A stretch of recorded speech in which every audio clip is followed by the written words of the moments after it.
ஜெஃப்னா கல்லூரி சொந்தங்களுக்கு இனிய காலை வணக்கம். இலங்கையில் நாளாந்தம் வெளியாகும் பத்திரிகைகளின் முக்கிய செய்திகளை பற்றி பேப்டைம் நிகழ்ச்சி ஊடாக பார்த்து வருகின்றோம். அந்த வகையில் 12ஆம் தேதி ஜூன் மாதம் 2024ஆம் ஆண்டு வெளியான பத்திரிகைகளின் முக்கிய செய்திகளை பற்றி பார்க்கலாம். முதலில் உதயன் பத்திரிகையில் அமைந்துள்ள முக்கிய செய்திகளாக வடக்கு கிழக்கை பிரித்தோம் மறப்போம் ஜாலில் வைத்து தெரிவித்தார் அனுர. வடக்கு கிழக்கை பிரித்தது ஜேவிபி என்ற கடந்த காலத்தை பேசி எந்த பயனும் இல்லை, ஆதலால் எதிர்காலம் தொடர்பில் தற்போது சிந்திப்போம் என்று ஜேவிபியின் தலைவர் அனுரகுமார் திசாநாயக்க தெரிவித்துள்ளார். ஜேவிபியினருக்கும் இலங்கை தமிழரசு கட்சியினருக்கும் இடையிலான சந்திப்பொன்று தமிழரசு கட்சியின் தலைமை அலுவலகத்தில் நேற்று இடம்பெற்றது. இதன்போதே அனுரகுமார் திசாநாயக்க இவ்வாறு தெரிவித்துள்ளார். சந்திப்பு தொடர்பில் அனுரகுமார் திசாநாயக்க ஊடகங்களிடம் மேலும் தெரிவித்துள்ளதாவது: தேசிய மக்கள் சக்தி என்ற வகையில் இலங்கை தமிழரசு கட்சியின் தலைமை அலுவலகத்தில் இன்று சந்திப்பு ஒன்றை நடத்தியுள்ளோம். 2019ஆம் ஆண்டு ஜேவிபி முன்வைத்த தேர்தல் விஞ்ஞாபனத்தின் போது வெளியிடப்பட்ட கருத்துக்கள் தொடர்பிலும் புதிய அரசமைப்பை உருவாக்குவது தொடர்பிலும் நாங்கள் கலந்துரையாடியுள்ளோம். 13ஆம் திருத்தம் என்பது அமலில் இருக்கின்ற ஒன்று, அதில் எந்த மாற்று கருத்துக்கும் இடமில்லை. அதேபோல மாகாண சபை முறைமை என்பது தமிழ் மக்களினுடைய பிரச்சினைக்கான தீர்வா என்ற கேள்வி தற்போது எழுந்துள்ளது. ஆகவே இந்த பிரச்சனைகளுக்கான தீர்வினை பெற்றுக்கொள்வதற்கு புதியதொரு அணுகுமுறையை முன்னெடுக்க வேண்டும். பிற கட்சிகள் வடக்கிற்கு வருகின்றார்கள், பேசுகின்றார்கள், பலதை சொல்கின்றார்கள். ஆனால் அவர்கள் இதற்கு முன்பு ஆட்சி பீடத்தில் இருந்தவர்கள். நாங்கள் சொல்வதை செய்வோர்கள். இனப்பிரச்சனைக்கு தீர்வாக பேச்சுக்கள் மூலம் புதிய திட்டங்கள் முன்னெடுக்கப்படும். இதேவேளை கடந்த காலத்தை பேசிக்கொண்டிருந்தால் எதிர்காலத்துக்குரிய இலக்கை அடைந்து கொள்ள முடியாது என்று அவர் குறிப்பிட்டுள்ளார் என்றவாறாக இந்த செய்தி காணப்படுகிறது. முதற் பக்கத்தில் அமைந்துள்ள மற்றொரு முக்கிய செய்தியாக வடக்கு கிழக்கை இணைப்பாரா அனுர, தனிநபர் தீர்மானம் கொண்டு வருமாறு சிவாஜிலிங்கம் சுட பதிலடி. வடக்கு கிழக்கு பிரிக்கப்பட்டமை தொடர்பான கடந்த காலத்தை மறக்குமாறு தெரிவிக்கும் அனுர, வடக்கு கிழக்கை இணைப்பதற்கு நாடாளுமன்றத்தில் தனிநபர் பிரேரணையை முன்வைப்பாரா? இவ்வாறு நாடாளுமன்ற முன்னாள் உறுப்பினர் MK சிவாஜிலிங்கம் சவால் விடுத்துள்ளார். சிவாஜிலிங்கம் மேலும் தெரிவித்துள்ளதாவது: பிறகு என்பதும் பின்னர் என்பதும் பிந்திய என்பதும் இல்லை என்பதையே குறிக்கும். எதிர்கால திட்டங்கள் தொடர்பில் எதுவும் தெரிவிக்காத அனுரகுமார கடந்த காலத்தை மறந்து விடுமாறு தெரிவிப்பதானது போலியான கருத்துக்களே. வடக்கு கிழக்கு இணைப்பு தொடர்பில் நாடாளுமன்றத்தில் தனிநபர் தீர்மானம் ஒன்றை கொண்டு வர அனுரவால் முடியுமா? அருகருகே இருக்கும் 2 அல்லது 3 மாகாணங்கள் நாடாளுமன்ற பெரும்பான்மை பெற்றால் இணைக்கப்பட முடியும் என்று உச்சநீதிமன்ற தீர்ப்பில் குறிப்பிடப்பட்டுள்ளது. விடுதலை புலிகளையும் தமிழ் மக்களையும் கொன்றொழித்த இனப்படுகொலைக்கு துணை போனவர்கள் ஜேவிபியினர். தொடர்ந்து தமிழினத்தை ஏமாற்றும் இத்தகையவர்களை முற்றாக புறக்கணிக்க வேண்டும் என்றும் சிவாஜிலிங்கம் மேலும் தெரிவித்துள்ளார் என்றவாறாக இந்த செய்தி காணப்படுகிறது. முதற் பக்கத்தில் அமைந்துள்ள மற்றொரு முக்கிய செய்தியாக முழுமையான போலீஸ் அதிகாரம் அப்படி சொல்லவே இல்லை சஜித், கொழும்பில் வைத்து புது உருட்டு. அரசமைப்பின் 13ஆம் திருத்தத்தை நடைமுறைப்படுத்தும் போது சமூக மற்றும் சுற்றாடல் போலீஸ் அதிகாரங்களை வழங்குவதில் எவ்வித சிக்கலும் இல்லை. எதிர்க்கட்சித் தலைவர் சஜித் பிரேமதாசவும் அதனையே குறிப்பிட்டிருந்தார். மாறாக போலீஸ் அதிகாரங்கள் முழுமையாக வழங்கப்பட வேண்டும் என அவர் கூறவில்லை என நாடாளுமன்ற உறுப்பினர் SM மெரிக்கார் தெரிவித்தார். கொழும்பில் உள்ள எதிர்க்கட்சித் தலைவர் அலுவலகத்தில் நேற்று இடம்பெற்ற ஊடகவியலாளர் மாநாட்டில் இவ்வாறு கூறினார். அவர் மேலும் தெரிவித்துள்ளதாவது: வடக்குக்கு ஒரு சட்டமும் தெற்குக்கு ஒரு சட்டமும் இருக்க முடியாது. முழு நாட்டுக்கும் ஒரே சட்டம் என்ற ரீதியில் தமிழ் மக்களுக்கான நியாயத்தை வழங்க வேண்டும் என்றுதான் எதிர்க்கட்சித் தலைவர் சஜித் பிரேமதாச குறிப்பிட்டிருந்தார். 13வது அரசமைப்பு திருத்தத்தை நடைமுறைப்படுத்தும் போது சமூக போலீஸ் போன்றவற்றை மாகாண சபைகளுக்கு வழங்குவதில் சிக்கலில்லை. பாடசாலைகள் மற்றும் மருத்துவமனைகளில் பெரும்பாலானவை மாகாண சபைகளுக்கே வழங்கப்பட்டுள்ளன. உள்ளூராட்சி நிறுவனங்கள் அனைத்தும் கூட மாகாண சபைகளின் கீழேயே உள்ளன. அவர் கூறியதன் அர்த்தமும் இதுவே. அதனை விடுத்து போலீஸ் அதிகாரம் முற்றாக வழங்கப்படும் என்பதல்ல. அவ்வாறெனில் தற்போதுள்ள சில விடயங்கள் இணையும். அந்த வகையில் சமூக போலீஸ் மற்றும் சுற்றாடல் போலீஸ் என்பவற்றை வழங்குவதில் சிக்கல் என்பதே எனது தனிப்பட்ட நிலைப்பாடாகும். ஆனால் நான் இது தொடர்பில் எதிர்க்கட்சித் தலைவரிடம் எதனையும் கேட்கவில்லை. வடக்கு மக்களுக்கு நியாயம் வழங்கப்பட வேண்டும். வடக்கு மாணவர்களும் தெற்கில் உள்ள மாணவர்களைப் போன்றே கல்வி கற்பதற்கு உரிமை உள்ளது என்று அவர் குறிப்பிட்டுள்ளார் என்றவாறாக இந்த செய்தி தொடர்ந்து செல்கின்றது. முதற் பக்கத்தில் அமைந்துள்ள மற்றொரு முக்கிய செய்தியாக தமிழரசுடன் விரைவில் ஐக்கிய தேசிய கட்சியும் பேச்சு.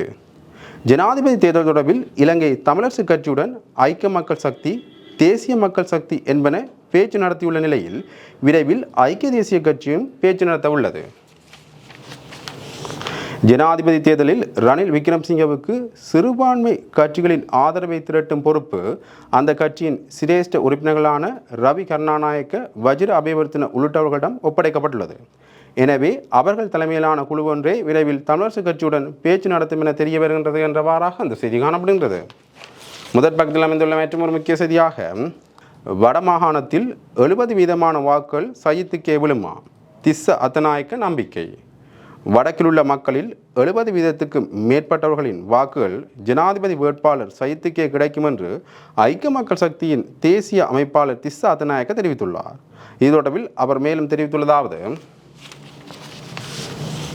தமிழ் முற்போக்கு கூட்டணி ஐக்கிய மக்கள் சக்தியுடன் கூட்டணி அமைத்துள்ளது. எனினும் தமிழ் தேசிய கூட்டமைப்பு எந்த ஒரு பிரதான கட்சியுடனும் கூட்டணி அமைக்கவில்லை. ஜனாதிபதி தேர்தலின் போது வடக்கில் உள்ள வாக்குகளும் தீர்மானம் மிக்கவையாக அமையும். வடக்கிலுள்ள தமிழ் கட்சிகளுடன் ஐக்கிய மக்கள் சக்திக்கு சிறந்த உறவுள்ளது. வடக்கிலுள்ள தமிழ் பிரதிநிதிகளில் பெரும்பாலானவர்கள் சஜித்துக்கு சார்பான நிலைப்பாட்டில் உள்ளனர். குறிப்பாக வடக்கில் உள்ள வாக்குகளில் 70 முதல் 75% வாக்குகள் ஐக்கிய மக்கள் சக்திக்கு கிடைக்கப்பெறும். முன்னர் தான் வடக்கில் கட்டளையின் பிரகாரமும் அழுத்தங்களின் பிரகாரமும் வாக்களிக்கப்படும். தற்போது அவ்வாறானதொரு சூழ்நிலை இல்லை. வடக்கு அரசியல் களமும் மாற்றம் கண்டுள்ளது என்றார் என்றவாறாக அந்த செய்தி காணப்படுகின்றது. முதற் பக்கத்தில் அமைந்துள்ள மற்றொரு முக்கிய செய்தியாக, தேர்தலை பிற்போட்டால் ஐக்கிய தேசிய கட்சிக்கு முடிவு உறுதி, மஹிந்த மிரட்டல். தேர்தலை பிற்போடுவதற்கு ஐக்கிய தேசிய கட்சி முற்பட்டால் அதுவே அந்த கட்சிக்கு இறுதி பயணமாக அமைந்துவிடும் என்று ஸ்ரீலங்கா பொதுஜன பெரமுனவின் தலைவர் மஹிந்த ராஜபக்ச தெரிவித்துள்ளார். இது தொடர்பில் அவர் மேலும் தெரிவித்துள்ளதாவது, அரசமைப்பின் பிரகாரம் தேர்தல் நடத்தப்பட வேண்டும், அதனை பிற்போட முடியாது. அவ்வாறானதொரு முட்டாள்தனமான முயற்சியில் ஐக்கிய தேசிய கட்சி இறங்காது என்றே நம்புகின்றேன். அவ்வாறு இறங்கினால் அதுவே ஐக்கிய தேசிய கட்சியின் இறுதி பயணமாக அமையும். பொதுஜன பெரமுன கட்சியின் ஜனாதிபதி வேட்பாளர் விரைவில் அறிவிக்கப்படுவார். பொதுஜன பெரமுன கட்சி மீதே மக்களுக்கு நம்பிக்கை உள்ளது என்றார் என்றவாறாக அந்த செய்தி காணப்படுகின்றது. இவை உதயன் பத்திரிகையில் அமைந்த முக்கிய செய்திகள். இனி விளம்பரி பத்திரிகையின் முக்கிய செய்திகளை பற்றி பார்க்கலாம். விளம்பரி பத்திரிகையின் முதற் பக்கத்தில் அமைந்துள்ள முக்கிய செய்திகளாக, 13வது திருத்தத்தை அமுலாக்கும் சஜித்தின் தீர்மானத்திற்கு ஆதரவளியுங்கள், அரசிடம் கரு ஜெயசூரிய வலியுறுத்து. 13வது அரசியலமைப்பு திருத்தத்தை முழுமையாக நடைமுறைப்படுத்துவதற்கான சஜித்தின் தீர்மானம் குறித்து அனைவரும் கவனம் செலுத்த வேண்டும் என முன்னாள் சபாநாயகர் கரு ஜெயசூரிய அரசாங்கத்திடம் வலியுறுத்தியுள்ளார். இது தொடர்பில் அவர் வெளியிட்டுள்ள அறிக்கையிலேயே இந்த விடயத்தை குறிப்பிட்டுள்ளார். அவர் மேலும் கூறுகையில், போருக்கு பின்னரான பிரச்சனைகளுக்கு தீர்வு காண்பதற்கான வழிமுறைகளை ஆராய்வதற்காக அரசாங்கம் வட்டமேசை மாநாடு ஒன்றை நடத்த வேண்டும். அதேவேளை சஜித் பிரேமதாசவின் 13வது அரசியலமைப்பு திருத்தச் சட்டம் தொடர்பான உறுதிமொழியை அடுத்து அரசாங்கம் மற்றும் அனைத்து அரசியல் கட்சிகளும், குறிப்பாக தமிழ் குழுக்களும் இந்த வாய்ப்பை பயன்படுத்தி கொள்ள வேண்டும். முன்னாள் ஜனாதிபதிகளான சந்திரிகா பண்டாரநாயக்க குமாரதுங்க, மஹிந்த ராஜபக்ச, தற்போதைய ஜனாதிபதி ரணில் விக்ரமசிங்க மற்றும் ஜேவிபியினரும் 13வது திருத்தத்தை முழுமையாக நடைமுறைப்படுத்துவதற்கு ஆதரவளித்துள்ளனர்.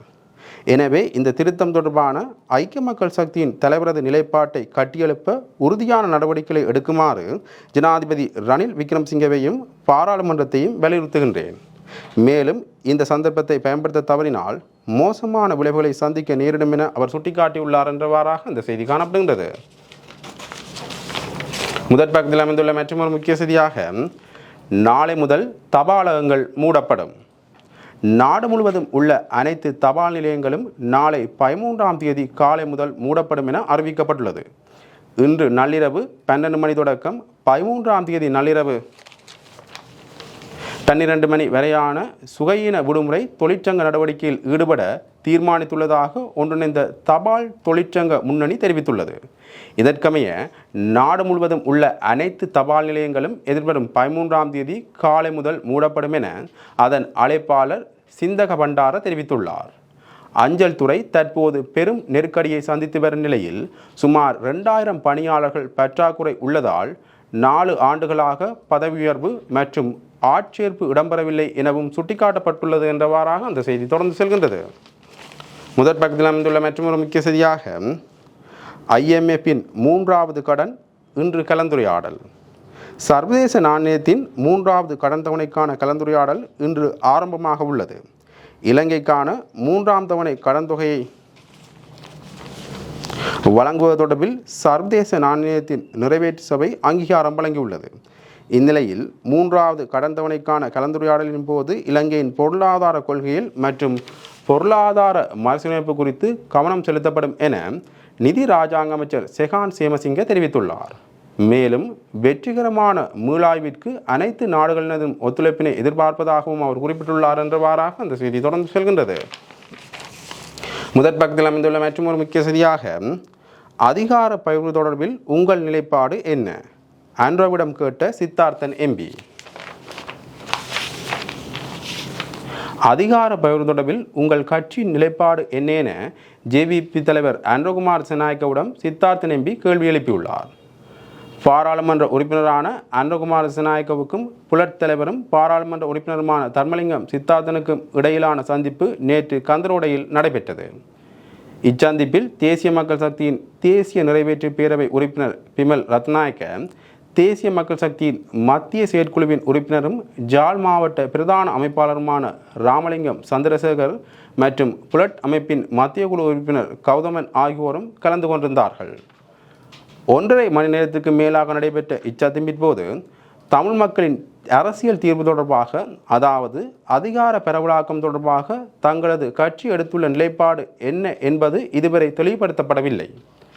ஆகவே அதிகார பரவலாக்கம் தொடர்பாக தெளிவான நிலைப்பாட்டினை தமிழ் மக்களுக்கு நீங்கள் வெளிப்படுத்த வேண்டும் எனவும், இணைந்த வடக்கு கிழக்கை நீதிமன்றத்தினூடாக தனித்தனி மாகாணங்களாக பிரிப்பதற்கு பிரதான பங்காளியாக தங்களது JVP கட்சி செயற்பட்ட விதத்தில் மக்கள் மத்தியில் இன்று வரை அதிர்த்தி இருப்பதால் இவ்விடயத்தில் தேசிய மக்கள் சக்தியின் உறுதியான நிலைப்பாட்டினை நீங்கள் வெளிப்படுத்தும் பட்சத்தில் உங்கள் கட்சி சம்பந்தமான தமிழ் மக்களது மனநிலையில் மாற்றம் ஏற்படலாம் எனவும் தலைவர் சித்தார்த்தன் தெளிவுபடுத்தினார். அதே நேரத்தில் எதிர்வரும் ஜனாதிபதி தேர்தலில் தமிழ் பொது வேட்பாளரை நியமிப்பதற்கு ஜனநாயக தமிழ் தேசிய கூட்டணியில் அங்கத்துவம் வகிக்கின்ற 5 கட்சிகளும் ஆதரவு தெரிவித்துள்ளோம். சமூக மட்ட அமைப்புகளும் அதற்கான முன்னெடுப்புகளை மேற்கொண்டு வருகின்றன. தமிழ் பொது வேட்பாளர் ஒருவர் ஜனாதிபதி தேர்தலில் போட்டியிடும் பட்சத்தில் ஜனநாயக தமிழ் தேசிய கூட்டணியாக நாங்கள் முழுமையாக அவருடனேயே செயற்படுவோம் என்பதையும் சித்தார்த்தன் இதன்போது சுட்டிக்காட்டினார். தொடர்ந்து ஜனாதிபதி தேர்தல் தொடர்பாக வடக்கிலும் கிழக்கிலும் தெற்கிலும் காணப்படும் பிந்திய நிலைமைகள் பற்றி கலந்துரையாடப்பட்டதோடு எதிர்காலத்திலும் தொடர்ந்து சந்திப்புகளை மேற்கொள்வதெனவும் தெரிவிக்கப்பட்டது என்றவாறாக அந்த செய்தி காணப்படுகின்றது. 3ஆம் பக்கத்தில் அமைந்துள்ள முக்கிய செய்தியாக துன்னாலையில் சட்டவிரோத கொள்கலத்தை முற்றுகையிட்ட போலீசார், 3 பசுமாடுகள் உயிருடன் மீட்பு. பரித்துறை துன்னாலை பகுதியில் நீண்ட காலமாக இயங்கி வந்த சட்டவிரோத கொள்கலத்தை முற்றுகையிட்ட சாவகச்சேரி போலீசார் இறைச்சியாக்கப்படவிருந்த கன்றுத்தாச்சி மாடு உட்பட 3 பசுமாடுகளை நேற்று செவ்வாய்க்கிழமை காலை வேளையில் உயிருடன் மீட்டனர்.